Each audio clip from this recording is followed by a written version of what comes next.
Shine परिवार के आप सभी कस्टमर, सभी एसोसिएट, आप सभी को Rashid Naseem, chairman shine group का प्यार भरा नमस्कार। साथियों, ये मिथिलेश फाउंडेशन की चेयरमैन मिथिलेश जी के बारे में मैंने आज एक सूचना डाली और मुझे लगता है जब से ये मामला शुरू हुआ है तब से अब तक तकरीबन 5 से 7 बार मैं इनका जिक्र कर चुका हूं।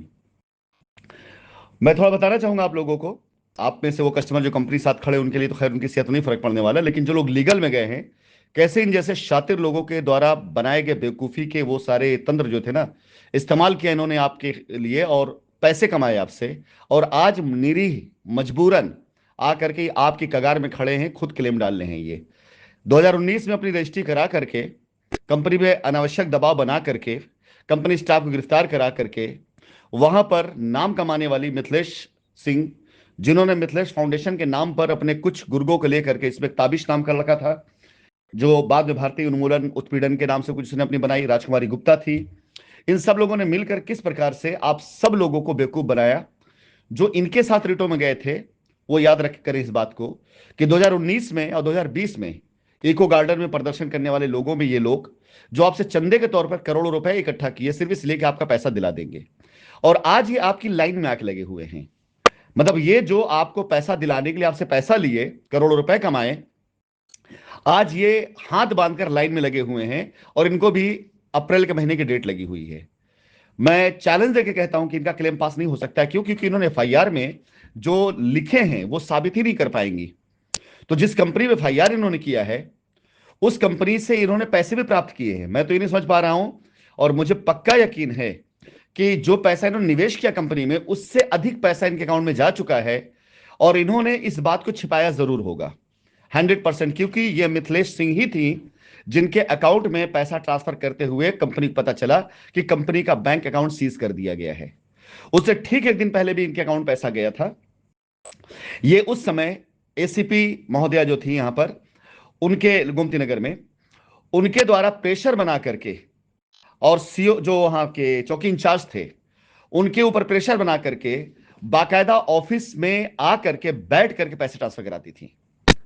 तो कंपनी से तो इनको पैसे जा चुके हैं कायदे के, और इनकी बच्ची के नाम पर एक आईडी होने के बाद उस पर कमीशन कमाया इन्होंने, और आज ये दिखाई दे रही लिस्ट के अंदर इनका नाम क्लेम में आया हुआ है।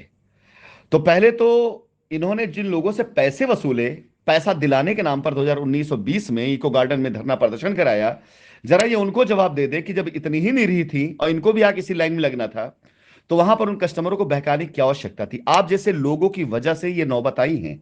आप लोगों ने अगर ये बेवकूफियां ना करी होती उस टाइम पर आप लोगों ने अगर इस तरह से कस्टमर के अंदर झूठ का एक डर ना फैलाया होता तो एफआईआरों का दौर ना बढ़ा होता, और आप जैसे लोगों के एफआईआरों की वजह से ही कंपनी के बैंक अकाउंट सीज हुए थे। और कंपनी बैंक अकाउंट जब सीज हुआ है तो वहां से शुरू हुई कंपनी के खिलाफ में एफआईआरों की और तेजी। क्योंकि जब तक बैंक अकाउंट खुले थे कंपनी पैसे ट्रांसफर कर रही थी, और उस ट्रांसफर करने की वजह से आप जैसे लोग ब्लैकमेल करते थे कंपनी को, आकर बैठ जाते थे और उत्तमा हो गए, शकील हो गए, शबीब हो गए, सब अकाउंट डिपार्टमेंट लोग, सोनल हो गए, जो अप्रूव करते थे आपकी लाइबिलिटी कि हाँ इनका इतना पैसा दे दिया जाए। तो इनका नाम आपने डाला सिर्फ इसलिए कि इनका नाम डाल देंगे तो आपको पैसा मिलेगा।